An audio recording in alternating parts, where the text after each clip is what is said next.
there, Janet Fritz here for Galaxy Girl Creations. Welcome to my channel. Welcome to 31 Days of Cutfiles with MK and Janet. That's me. And today I have the cupcake cut file for you guys. And I am not doing anything super crazy. Well, I don't know. Maybe it is crazy. I'm making a shaker pocket. So I have a piece of acetate, which is very hard to see on camera here, but I have glued it to the frosting of the cupcake. I let it set for a while, and then I turned on my camera and fussy cut around it. So I apologize that you didn't get to see the acetate getting glued, but it's very hard to see the acetate anyway, so I'm, I'm sorry. Basically, I'm sorry. And then I pulled out some different papers that I had from I don't think these were from swatching. I'm not even sure what these were left over from, but I pulled out that pink one, I pulled out the yellow one, and I pulled out a blue piece of paper that is an old piece of paper. I don't even know where it's from, actually, to be honest with you. But I am backing the cupcake liner with the blue. And then I'm going to give that little tiny spot between the two blue areas a little hint of yellow here. Just flipping my cut file upside down, tracing the opening, and then cutting a little larger than what I actually traced so that I have a little area to glue. And I think that's going to be super cute. I wasn't really sure about doing a pink strawberry versus a red strawberry because I guess I'm a super literal person. I don't know. But I was like, you know what? It doesn't have to be literal. I'm going with pink. Talk yourself into it and just go with it. So I'm having a pink strawberry on here. And mostly because the sprinkle bits that I have in that bag at the top of the screen from, I don't know what that place is called. Craft Fancy. I think it's a store. I want to say it maybe in Chicago or Wisconsin or something like that. I'm not really even sure because it's been quite a few years since we went there. I think Chicago. Anyway, I was going based off of those sprinkles. Well, actually, I was going to do the blue sprinkles, but the blue sprinkles, when I opened them up, I realized they're actually snowflakes. So that wasn't going to happen. There is nothing snowy about this layout. So I quickly switched to the pink ones, and that's why I decided to go with the pink strawberries because they match that. Little did I know, when you open that up, some of the hearts inside that pink bag they're actually red. So I could have gone with red after all, but they're primarily pink, so the pink works best. So I have this really thin foam tape. I don't know the name of the brand. I got this from my friend Janie, and I've had it for quite some time. I'm surprised it actually is still able to peel. I guess, it's must be decent quality stuff because it's so thin that it kind of wants to roll on itself. It is literally as thin as these lines on the cupcake. It's not any thicker. And I'm having to cut it into little tiny bits to get the curves because otherwise it does want to kind of curl over on itself and not twist. It might have actually, or not made the turn, I shouldn't say twist. It might have actually worked better had I actually peeled the backer off of it first, but I didn't really think to do that because I know I'm going to be pouring those sprinkles in and I didn't want them stuck on the adhesive. So I left the backer on, which in hindsight, it would have probably been easier to pick the pieces of the confetti pieces off of the backer or off of the adhesive than to peel the backer off of all of these little tiny pieces that I'm having to create to make the corners or to go around the corners of the cupcake topper or the cupcake frosting. And so it all works out in the end. It did take me a little bit of time to do that. I also wasn't 100% sure how well the foam was going to hold over time just because I've had it for quite some time. So I did reinforce it with a little liquid glue, and hopefully that's going to keep everything from coming apart over time. And then I am just moving around some of the sprinkles because I had so many in that bottom layer. I wanted to put them in the other layers. Now you wouldn't necessarily have to put foam tape in between all of the layers, except for that I don't want all of my sprinkles to fall to the very bottom of the cupcake or the cupcake frosting. I want them to stay up in those little whipped compartments, I guess. And so I am spreading them out and making sure that they just stay in their little spots. So now I'm going to put a little bit of liquid glue on here. I have already pre-cut, roughly pre-cut a piece of paper that will fit over the back of it. I am going to have to go in and trim that just a little bit because it wasn't a very detailed job of cutting, which I knew it wasn't. It wasn't something that I like traced or did anything perfect on.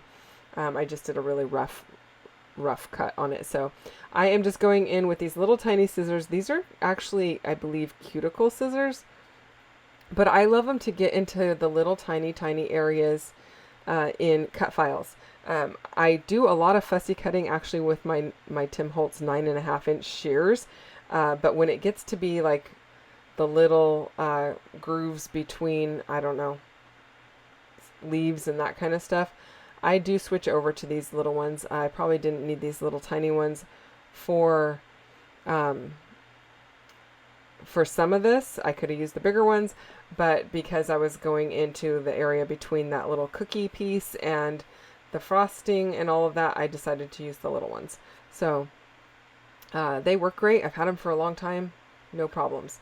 I have this roll of paper. I don't know what it's actually called, but I grew up with this little thing like a board on the wall that you stuck the roll of paper on and you fed it down, and that was our grocery list.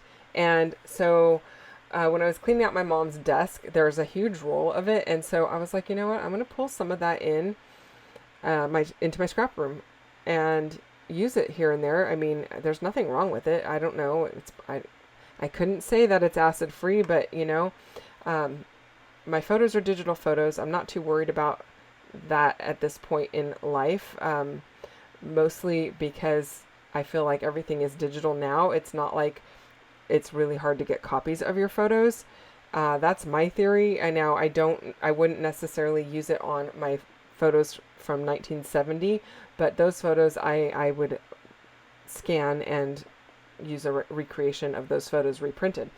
But so in this case, I'm not worried about it, but I'm going to use that as a strip down my sheet of paper. I'm going to use this polka dotted kind of paper from Bella Boulevard. It is old. It's been in my stash for a very long time as well, and I could not even tell you what collection it is from. I did use some Juniper Mist ink from Catherine Pooler around the outsides of a white piece of paper to give me a nice dark blue border, which is going to kind of hold everything in place, playing off of the dark blue polka dots that's in that paper from Bella Boulevard. I really like how that looks. The stripes on my lined paper and the pink parts on the lined paper play well with all of the colors that are in the background paper, so I'm happy about that. And I decided I needed another edge to for my lined paper to sit on. I felt like it was not really balanced very well, and I needed something to fill the gap between the actual photo and the cupcake, because as you can see there, my face is very close to the edge of the photo, and I couldn't reverse it because if you can tell in the photo, there is a tiny post-it on the left-hand side of that top photo. That is the little guy I take care of photo bombing. He's sitting in his high chair, so I conveniently placed the photo with the two girls sitting, well, one's sitting on my lap, one's leaning over us, and then the third one is in the background. And we are celebrating my birthday, actually. Their mom bought cupcakes for my birthday, and we had a little celebration. And now my cupcakes are not strawberry, and they do not have sprinkles. They know I am not a fan of sprinkles, but they are I think it was like a chocolate caramel something or other, because they know I love caramel. But I wanted to play off of the celebratory fun colors, and I love fun colors, so I'm going with the blues and the pinks. There's a lot of blue in the photo with the window and some of the other things in the photos, and then the girls both have, I think, some pink on their shirts, and so that's what I'm going with. I am pulling in a couple labels, and I am going to pretty much call it done after that. I'm not doing a whole lot of other embellishing because I think that the strawberries and the cupcake do all of the embellishing for me. So I'm going to rough up all of these little edges of my labels. While I do that, don't forget to check out MK's channel and see what she's doing with the cupcake cut file today. And there is a playlist link down below for anyone who is playing along on YouTube. You can go and check out their videos to see what they're doing with the cupcake cut file.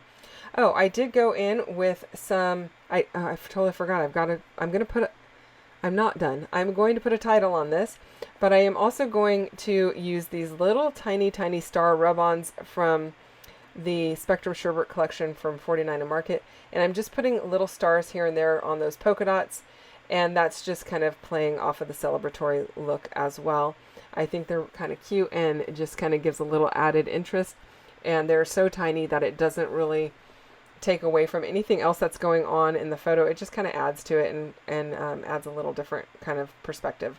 So I like that. I did not use any of the string because the stitching pieces, because the colors were not quite right. In this really small dose of stars, there's a light pink, and it didn't, so it doesn't really matter. There's also red, but the stitching pieces were definitely not the right color of pink, and they would have kind of competed with the other pink I've got going on. So I didn't use those. I did consider using this happy rub-on and stamping the word birthday, but then in my stamps I found this stamp from Pattern Happy, and it's actually called Colorful Birthday. And so I have the words "have a colorful birthday," and so I'm going to stamp that, even though there's not a huge amount of different colors in the photos, but I felt like it's cute, and it goes well with my background, and it goes well with these, it's always a colorful day when I'm with the kids, and they just bring a lot of joy to my life. So I feel like, that's a colorful thing, right? I don't know. Maybe I'm making stuff up. I don't know. It does also have this stamp that gives you the center of the O's and L's and F. And so I am going to stamp that as well. I'm going to use some Catherine Pooler Pucker Up, which is a bright pink. And I'm just consulting my swatch book there to see what color matches those strawberries the best. And that is the color I decided to go with. So I'm going to leave it at that. I will do a little bit of journaling. I'll probably journal on that lined paper as well as on the labels, because I probably have more to say than I really think I do, just because I've been with them for so long, and just, they feel like family. So anyway, that is it, you guys. Thank you so much for watching. I'll see you guys again tomorrow with another one. Bye-bye.